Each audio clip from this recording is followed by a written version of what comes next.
Hi, I'm Taku, and I've spent over 10 years telling my stories to thousands of kids across Australia. Now, I'm making my first kids' TV show, but here's the thing. I don't have a lot of money, I've never made TV before. Please explain. And I've never even been to film school. Yeah, I know. It sounds ridiculous, but that's why I'm doing this podcast. You'll hear how I'm working with the best in the business, how I'm finding the money, and all the behind-the-scenes stuff no one tells you about. This is 2 Words with Taku. Let's learn this making TV thing together.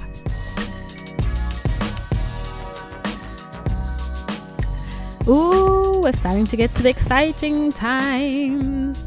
And we're talking about pitching in this episode. Pitching. You've got the idea, you've written some stuff, and now you have to go and tell the world about it. And I actually enjoy pitching. I get nervous, but I enjoy it because most of the times I'm quite happy having a microphone, as you can tell, but I'm happy to stand up and tell stories. And essentially that's what a pitch is. You're telling the story of the story of you, the story of you and the story and the people who will love the story. It's story. And this episode is kind of fitting because this is now where I am. And this is probably going to be the last episode or one of the last episodes of this season because I am now pitching my show and my concept to different production companies. And in fact, would I say it's pitching? Yeah, I am pitching it because I'm looking for production company or a production company to partner with to make the show. I recently pitched the show to a broadcaster who's now very interested in it, and they are keen to help with further development of the show. I just need to find the production company to work with. And so in the past, when I had ideas for TV, I would go on the internet, just Google production company and just send off my idea to whichever company came up. And that didn't quite work for me because sometimes that wasn't the genre that they worked in, or my material wasn't quite right, or it just wasn't a right fit. So I always found that really, really frustrating. And that's probably what led to me deciding to come and write my own stories here in Melbourne, but also to start my own production company. But I think now in hindsight, I also really, really see that sometimes maybe I wasn't pitching the right project to the right company or in the right way. And just so I could have really, in fact, I was misfiring. I was. And I guess the lesson is learned. And now it's, me talking about it is my way to share that so you don't make the same mistakes that I did. So why is pitching so important and why am I doing this episode? It's because I want to see more people make their shows. I want to see more people succeed. I think people have excellent ideas. It's just how do you package that in a way that's going to grab people's attention, that's going to make people want to watch the show and support it. And in this episode, I have invited Sher-Li Tan, who I absolutely love. I love this chick. She is like me. She's early career producer. She's just fired up about story and filmmaking. And we met at VidCon. And in this chat, I mean, it's actually quite a long chat, so maybe I'll keep this intro short. We just talk about what it's like selling your ideas and how you prepare for that and some of the ways that you measure success for that. In season 1 of this podcast, I did quite a lot of episodes about pitching, and I think I was focusing more on pitching podcasts, but also I think I've got a couple there on pitching TV ideas. So if you look through and you just search for pitch and 2 Words with Taku, they should come up because those are the titles, or the word pitch will be in the titles. But yeah, I'm very excited and passionate about this area because what's the point of writing really good stuff if no one's going to see it, no one's going to hear it, and no one's going to want to make it with you? So yes. So going back to Sher-Li, met her at VidCon, also met her at Screen Forever, and that's the big screen producers conference in Australia. And we just completely hit it off. So I will tell you what she's written in her official bio, and then we'll get straight into the interview. Sher-Li Tan is an early career producer with an interest in storytelling and production excellence. She strongly believes in the power of film to connect and engage. Raised in both Mauritius and Singapore, she aspires to use her exposure to different cultures and backgrounds to inform her filmmaking. She's also a trained speech pathologist and hence a vocal advocate for communities from various underrepresented populations. And before I forget, I have to let you know that at one point in the interview, my daughter Maya started interrupting. So it's not too bad, but if you hear a baby, don't freak out. It's my little one. So anyways, onwards with the interview. Here is Sher-Li Tan.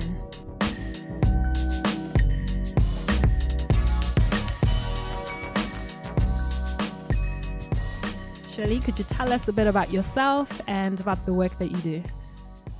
So I'm a first-generation Malaysian-Australian producer, and I actually come from a speech pathology background.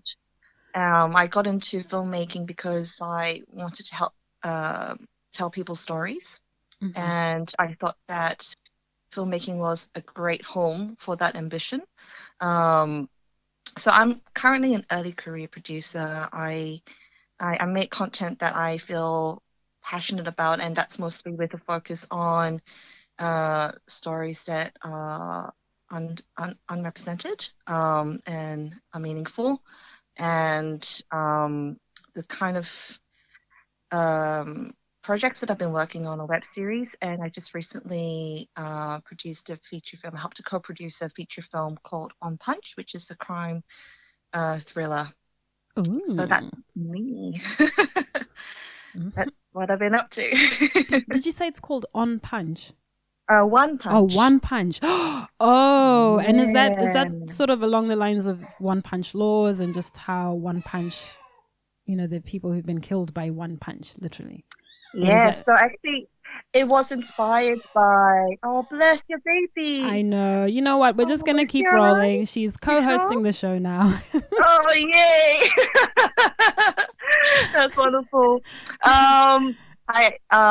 So One Punch is actually, we were inspired by the Coward Punch. So you're absolutely bang on the money. What we took away from the Coward Punch was how senseless the violence was, and early research into it showed that men are the biggest victims of male violence. So it's skewed heavily against men, unfortunately. Like we're looking at 96-98% of men are victims. And so based on my other producers' own experience, Darcy Yu, he grew up with certain examples of bullying and violence in his own life, and even his own experiences of throwing a punch, and he it just made him reflect what is it about casual violence that we are taught as men in society. A big part of the solution to gendered violence against women and children are also looking at what affects men. So we do believe that this is a story that helps us explore that. It sounds like a documentary. I apologize. It's not. No. That's just the kind of inspiration that got into it. But it talks. The story is actually about a young man who turns 18, and he's got aspects of violence in his family life and around his peers. But that stuff that's really casual, that's really taught that it's okay and everyone does it. But when he does it, something bad happens to him that night, and we kind of go down a rabbit hole with him, explore what does that mean for him, what does that mean for his family, and how we actually learn those messages of casual violence. So it's just really kind of exploring that through a story. Gosh, it sounds deep, and I am really curious to hear more and to see it when it's come out. So when does it come out, or what stage is it at the moment? So we're currently in post, okay, and I think we're going to hit the film festival circuit early next year. So that's the Oh, kind of plan. exciting. Oh gosh. I haven't even ventured into asking or trying to explore what that whole world looks like. I feel like, film festival circuits, that's a whole nother ball game. Yeah. A whole It'll be new for nother. me as well. So talking about early career producing, Yeah. that is a completely different ball game for me too. So Yeah. I'll report what I learned. Okay, no, definitely. And you know what? That I guess that sits into, marketing, distribution, because it's all very well to make these amazing projects, but if no one's going to Yeah, see them, what's the point? So yeah, maybe at a absolutely. later stage we can have a conversation about what that is. Maybe another episode later on. So I guess I wanted to talk to you about pitching your ideas and getting things Mhm. made. So what's been your experience of getting your film projects funded and made? Especially as an early career producer. So to be frank, it really depends on the experience of your team. Mm-hmm. And if you're an early career producer, you might not have a lot of currency in experience. Mm-hmm. So if you are savvy enough, you would find natural collaborators. That's what the pitching is about. So, you don't just pitch. In the context of Screen Forever, which is a conference where you have a lot of producers, distributors, production companies, that's a great place to shop around and find natural collaborators for your project, which I think is really savvy if you are an early career producer, finding those relationships. But if you're kind of already doing your own thing with your own team and your peers are about the same experience as you are, then you find that what you're doing to pitch the goals are a little bit different. So you're kind of pitching to find people who are interested in working in your project, sometimes for free or sometimes for as a favor. Mm-hmm. And what you're trying to do is you're trying to crew and make your film for as much as you can afford. So you're kind of pitching to keep costs down. You're trying to pitch to businesses that would be a natural fit for your story, to get the materials or the locations that you need. So you're always pitching. I find that as a producer, you kind of need to be a kind of salesperson. Yeah, So you do, don't you? yeah, Mm-hmm. you kind of need to, well, you got to do it because you have to make it happen. You have to, and you know your project best, and so Yeah. that's kind of what you're doing. And I think whatever you do for your project can actually help you when you're talking to, you know, the big guns like the distributors and production companies. Because if you go, look, this is actually what I've organized. Mm-hmm. Yeah. Yeah. These are the crew that I have. I have people who are wanting to mentor for this project. They're attached to this project in this capacity, and I've got these businesses along. I find that that's still pretty impressive. If you are also proactive and you're pitching to go into competitions or to different programs where they can kind of grow you. So in my experience, I pitched my web series ideas to an initiative from Film Victoria called Story Lab, where it helped people from um, CALD backgrounds, which is culturally and linguistically diverse backgrounds, to get their ideas developed further through mentors and industry professionals. Mm-hmm. That's really good as well, right? So I was very lucky to benefit from that program for 2 years. So Amazing. yeah, it's great, and you've got to just hustle Oh and gosh. try. Yeah. That Don't you love word. that word? No, I love it. I know lots of people kind of go, "Oh my gosh, hustle," but it's the truth. It is. That It is what is. it is. It's yes, it is. But And I totally get the reluctance. Like you sometimes don't know what you're doing as an early career producer. yeah, You just got to do everything and see what works, and then go, all right, this is what I'm gonna do for my projects. yeah. And So, when I first met you, We met at VidCon. So Yeah. I can't even remember why you were there. I didn't ask you. I don't I don't Why are you here? Yeah. Hey, chick, what are you doing here? Because I had gone because I'm making a show for kids and young people, and I thought, okay, they're all gonna be gathered at VidCon. I might be able to learn Right. some stuff about YouTube, and I think I was Yeah. also running I did run a podcasters session at VidCon. And then Wow. when I bumped into you or I met you, we hit it off, obviously. So we started talking TV stuff. But I can't remember, what were you doing at VidCon? I was trying to learn more about the web series space. Oh, So yeah. this is Okay. this is actually a really good point to bring up. If you're producing something, I found that in my experience, you really need to know who your audience is and where your product's gonna live. Yeah.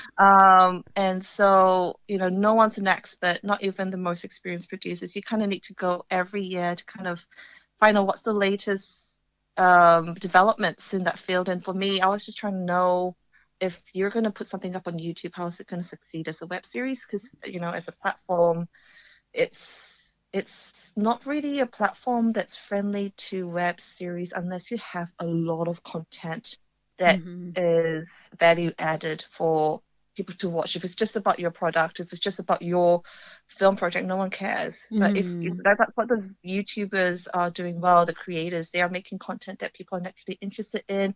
They talk about, you've got your stereotypical makeup sessions, and all that sort of stuff, but they also talk about things that people are interested in, like life hacks and whatnot, and they know how to hook people in into watching the other stuff. They Which have web series don't do. skills, I must say. Yeah. Oh gosh, I don't know about you, but I definitely felt like a fish out of water when I was there. Absolutely. And I I think, felt like I was in a very different kind of circus. right? And then afterwards, sitting with you, I felt so safe, and that's probably why we sat for like 3 hours together, going, "Oh my God, what are we doing?" I totally agree. Like, I went to VidCon this year. It has not changed, but I have to Oh say, yeah, how was it? it was good. I got to go to the industry sessions, and the latest thing is TikTok. So try and figure out that platform. Have you been on there? It's pretty fun and funny. Yes. I had to download the app and check it out. Like, it's fun, and you kind of think about, like, how do you get your message out there? So like all these are just platforms.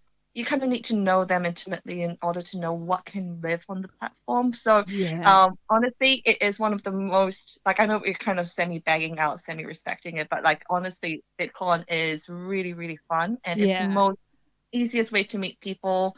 I like to joke about this. I think I told you this joke as well, Taku, when we met.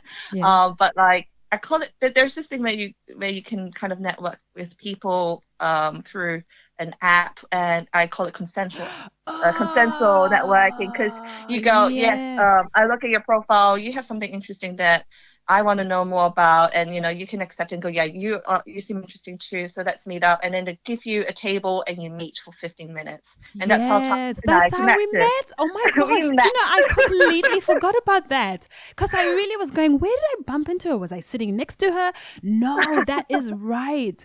And I must say, VidCon was brilliant in terms of just learning, even the behind the scenes of the stats and things that work, and like all those people who actually run the YouTube things, and the people behind everything else. That was amazing. But I remember now connecting with you through that and a few other people.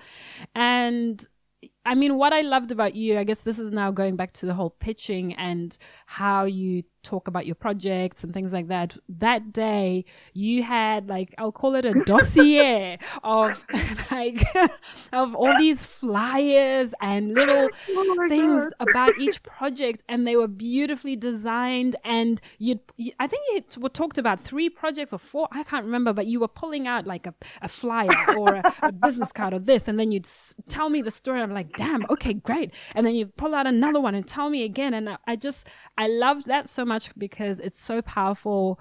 It's one thing to talk about a story, but then sometimes people need to see it.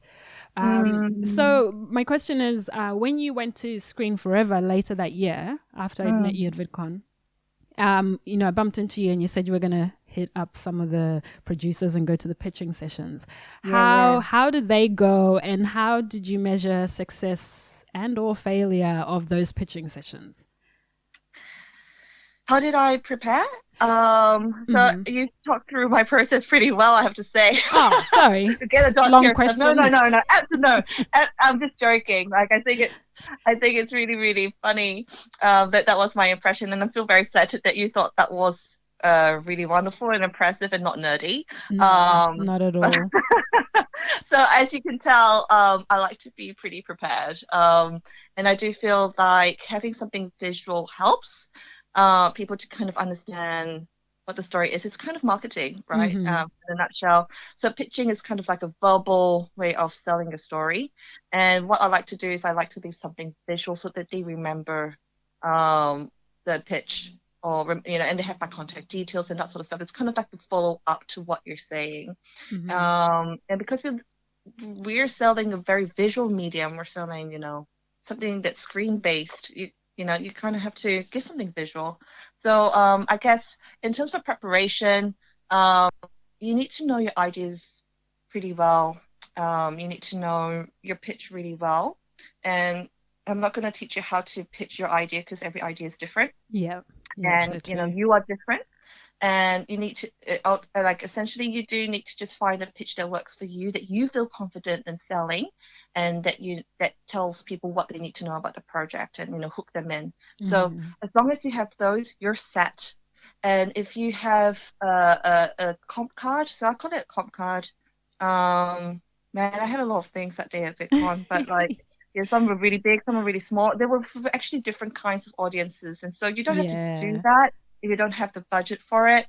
But I find that having a bit of a comp card, which is like a envelope sized card that has like your project's hook on it, and a little synopsis, and a little call to action is let's meet up for coffee, or if you'd love to hear more, contact me at X, Y, and Z. That's good. Yeah.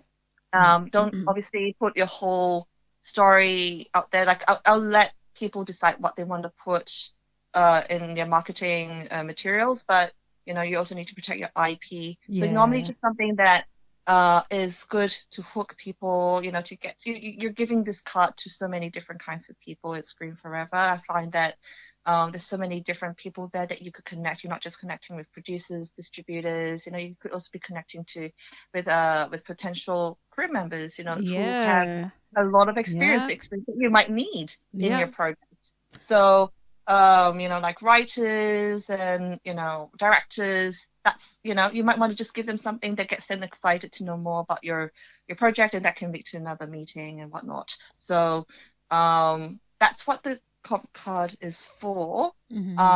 But what's also equally as effective is actually preparing your name card.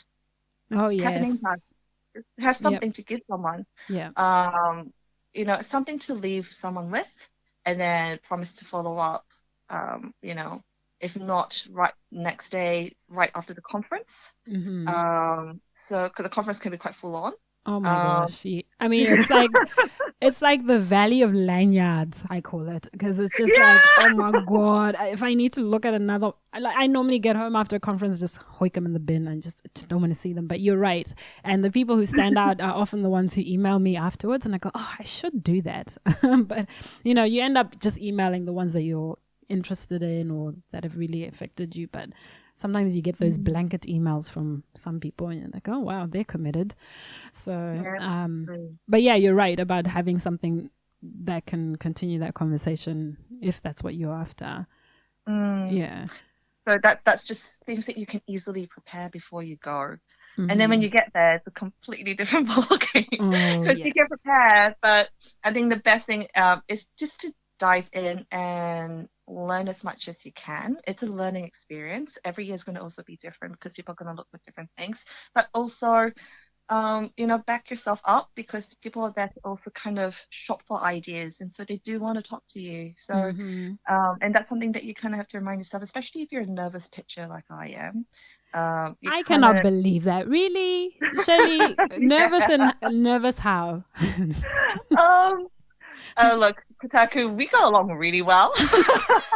But sometimes you don't have that immediate chemistry with Yeah, that's people. And true. sometimes it's kind of like a cold pitch, especially, Yeah, and if you're true. going to Oh, Scream Forever, yeah. Ready Steady Pitch is the Yeah. cold pitch. Yeah, actually, you're right. You are so right. And I shouldn't be, stirring you like that because the first year I went to Screen Forever, I did the Ready Steady pitch, and you're sitting on a chair that's lined up against the wall, waiting for them to call your name or for the people Yeah, to swap. And then you're literally watching people, pitching, and it does make you feel a little nervous. And so, yeah, when you walk across and then you sit down, and yes, you have what, 3-5 minutes to just sell it. it really feels Yeah, like speed you're right. dating. It Um, does. Yep, it it does. Yeah. like Taku's right. Like you've got 5 minutes to sell your idea, and then 5 minutes for feedback. So essentially, you only got 10 minutes with the person. Yeah. And sometimes you don't even have the full 5 minutes to sell your idea. Sometimes they might go, look, we actually have something like that, or sorry, that's not what we're looking for. Then what are you going to do with the extra 3 minutes that you need to sell your idea? So this is actually really good to talk about in terms of preparation. Don't go with just one idea. Exactly. Yes. Yeah. Yeah, you go with a slate, go with a couple of ideas, and if you don't have it, find collaborations that you can, be a part of and go, look, I'm actually going to this, to Screen Forever, and I'm going to be pitching. Would you like me to pitch your project for you? And then you can, that's a way of getting in on some projects that you might That's a like. good So, idea. Yeah. yeah. So at least you don't go empty-handed. If they can like you, but they might go, look, it's not for us. Let me hear more about what else you're working on. You Yeah. know? And the other big thing in terms of preparation is doing your homework for who you want to pitch to. So, with Absolutely. Screen Forever, they tell you who's coming way beforehand. You actually can book in to pitch to particular people. So if you know, okay, I love this producer, I love what they did here. Yep, that's who I want to target. Then it also kind of helps you prepare what you're going to say to them when you go as well, doesn't it?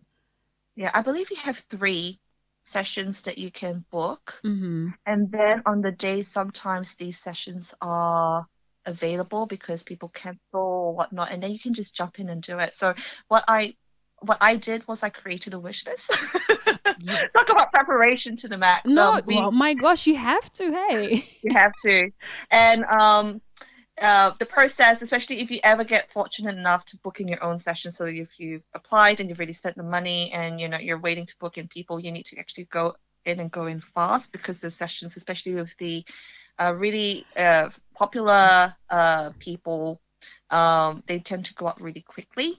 So that's why it's And important to have your if I wish list. might say as well, they go quickly and often to people who are already doing okay, if that makes Correct. sense. So Yeah. you got to really get in there quick. Exactly. So that's why I've got like a plan A and a plan B. Oh God. So it's terrible, right? No, it's not. I love it. I'm trying not to agree with everything because that is literally how I work as well. So I'm letting you speak more. But yeah, you have to have plan A, plan B, maybe even a C1. Yes, go on. Yeah.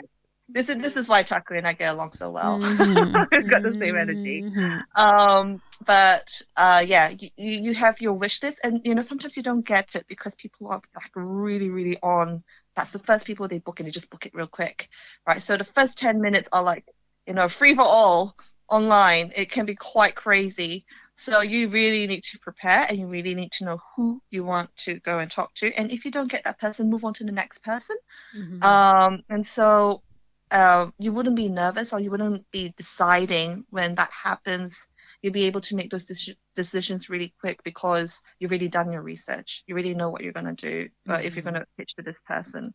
Yeah. And on the day, if there happens to be free, people that you can pitch to, I think it's good to just practice and go, especially if it fits, kind of fits your project. Make the most of the opportunity, and that's where yes, you haven't prepared specifically for that person, but that helps you to do that sort of elevator pitch. Yes. Get that more practice in. Especially if you're an early career producer, I'll just go go for it. There's no downside. You can also it doesn't have to be a strictly I'm here to sell you something. It could be I'd love to learn more because I think I have projects that would fit, and then maybe I can pitch to you, or something like that. So you never know what kind of opportunities arise, because sometimes Mhm. if they're with a company that they might not be the right representative for the area that you're pitching. Say, for example, you're talking to someone in documentaries, but they have a narrative and non and fiction and scripted section, Mhm. right? They might go, I think our colleagues at that department would really, really love this idea. Let me hook you up. And that has Yeah. happened before. Yeah. You Yeah. know, I've got both narrative and documentary projects. And Yep. sometimes when they go, oh, the documentary project isn't for me, but let me hear your other stuff. And we go, oh, well, actually we have narrative stuff. They're like, no worries, tell it to me anyway. And they hooked us up with, someone from the scripted department. Oh, So so good. yeah, so you never know what's going to happen. So don't go in with the preconceived idea that I can only pitch one thing. It's really at the end of the day a conversation, and you're just trying to get to know people better in the industry. So don't Mhm. make it too stressful for yourself. Just try and have fun. I know that seems really weird to say, but you're meeting people at the end of the day. You know, so And they're I meeting think you, remember so that. you Yeah. also you become part of that pitching package as well. So just Yeah, they want to meet you too. being Exactly. yourself is so important. And I think for you and I, the fact that we're from we're from No. communities that haven't really had much main stage time making projects or being seen. People are much more interested and more curious, and so that is exciting because then you have stories and perspectives that are new to people. And Mhm. I asked before, like, and I'm curious, how do you measure then your success after you've done pitches? So when you go home after skiing Yeah. forever, how do you measure how well you did? Or yeah. So it really depends on what you want to get out of that pitch. So some different projects have different goals. Mm-hmm. So like from my web series idea, I pitched it to kind of market test it. Oh, okay. It had been developed. It hadn't been put in front of anyone in a big influential decision making position, and it received a fair amount of interest, and I went, that's success.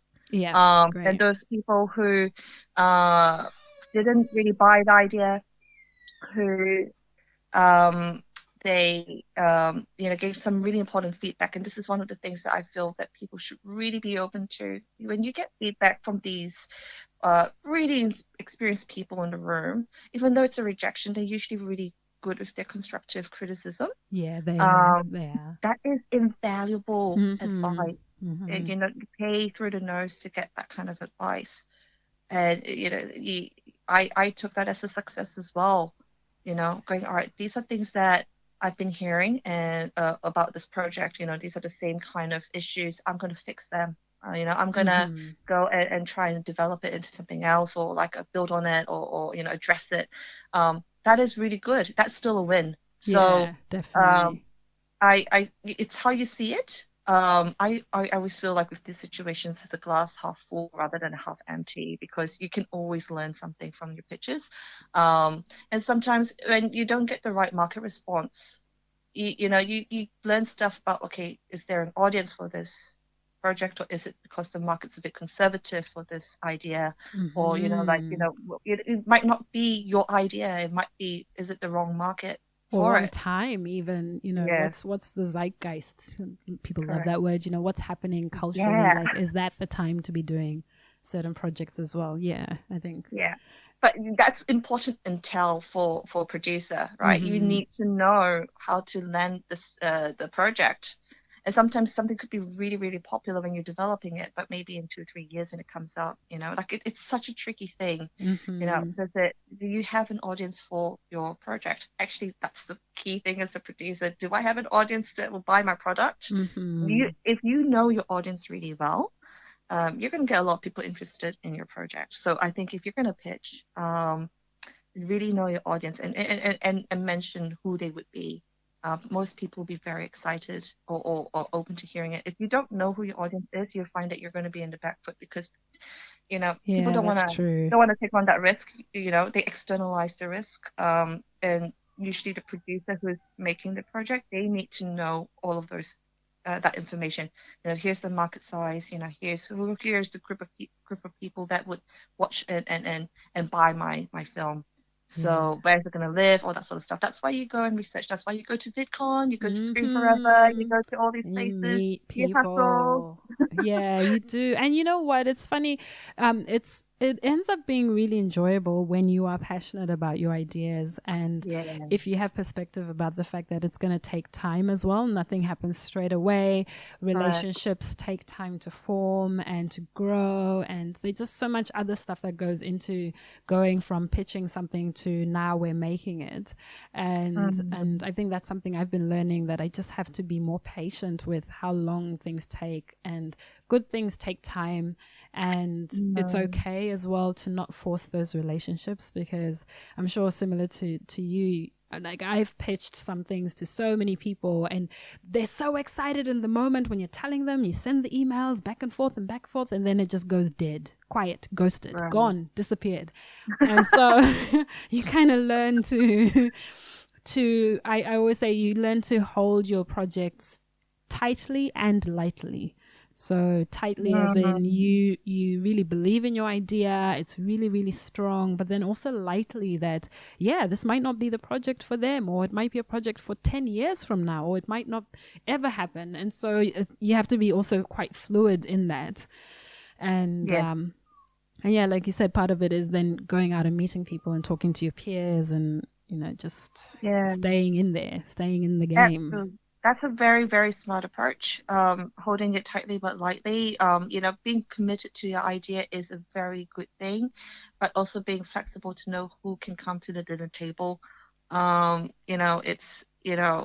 might have a collaborator that you think is absolutely on board, but the length of time it takes to develop a project, it might mean that it's not suitable in a few years' time. Mm-hmm. So that's why you do have to network. That's why you can't be complacent. You can't go, right, these are the only people I'll ever work with. You kind of need to keep meeting different people because different people are suitable for different projects Yeah, that's in different true. parts of your life. So never ever think or pigeonhole someone as being useful to you at that moment. They could be. You never know when you're going to cross paths again. You never know when that you're going to collaborate again.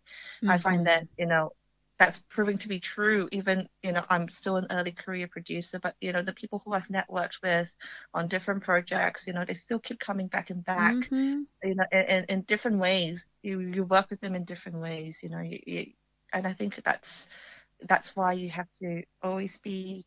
And I find I don't want to sound preachy, but if you're like the best people to talk to are usually people who are humble and people who are Mm-hmm. open and who are happy to talk to people. Yeah. And they're if like at Scream Forever, you could be talking to someone really experienced and they have that mindset, and that's then you realize that that's because the reason why they're so successful is because they actually have that sort of mentality. I'll talk to anyone. Yeah. Um, Yeah. Yeah. That's so and true. and So, and so true. being very friendly and open. You don't pigeonhole people.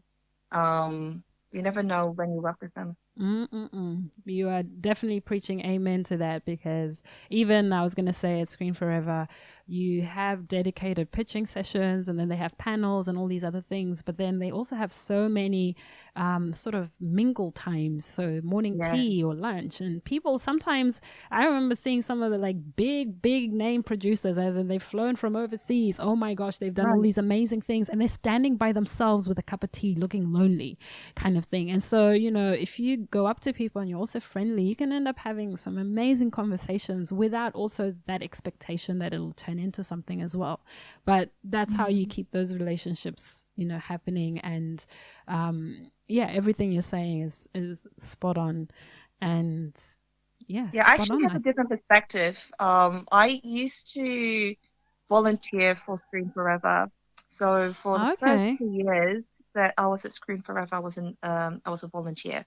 Mm-hmm. And so I would go to the socials and I wouldn't lie about who I was. I was like, look, I'm actually a volunteer here, but I'm also trying to get into producing.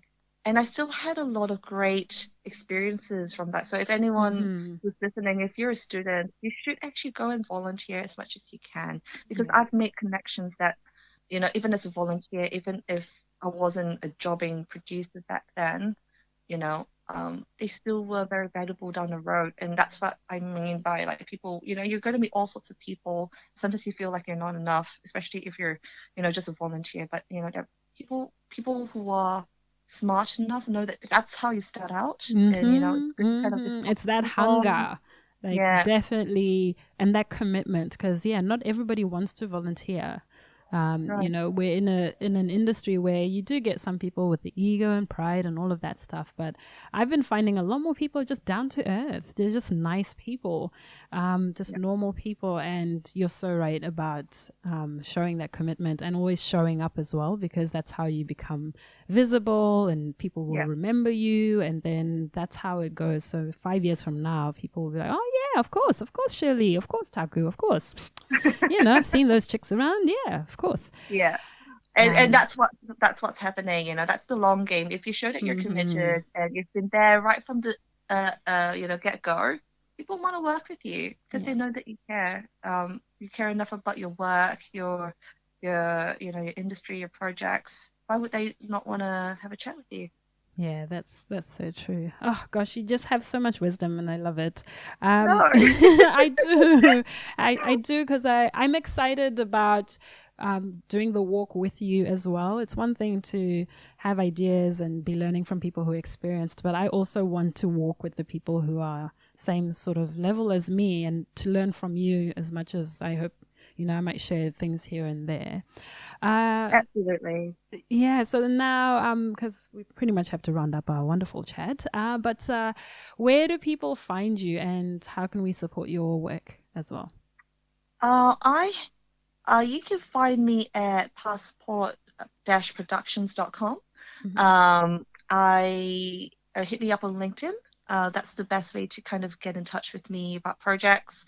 And just shoot me an email or from our website. Love to get in touch with anyone who has any questions. I'm an early stage producer. Just I'm hustling like Taku. Yeah. But like if there's anything that I could do to kind of just share,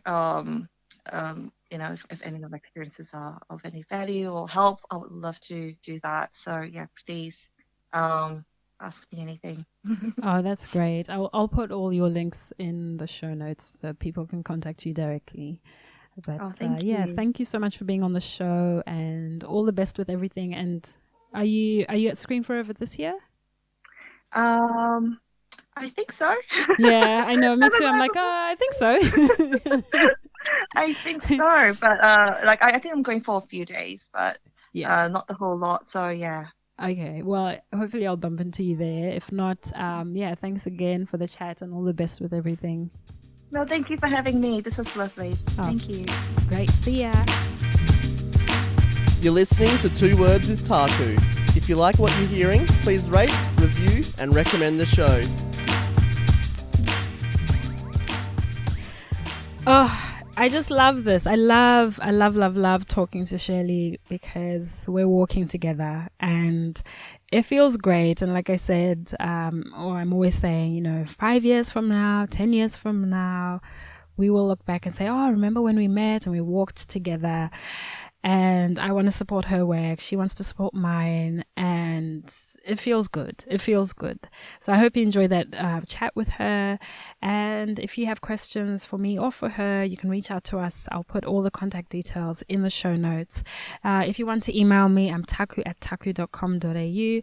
And I'd love to hear your thoughts and feedback, and also what you're working on. And if you are a writer, storyteller, filmmaker, somebody who's curious or wants to help out or reach out to Sher-Li or me with our projects, or want to be part of our teams, or just curious, we would love to hear from you. So again, say hi on social media or via email. And I think that's it. I mean, I don't want to add any more to that. It was pretty clear, take the time to package your ideas and just go and tell the world about them. Be excited and don't be afraid. And onwards and upwards for us all. All right, that's it for this episode. Keep on listening. I think we've got a few more to go. If not, start again and listen to them again. If not, go back and listen to some of season 1. If not, back to the writing board or the drawing board, whatever it is that is your creative avenue at the moment. All right, this is a very long goodbye. All right, I'm out.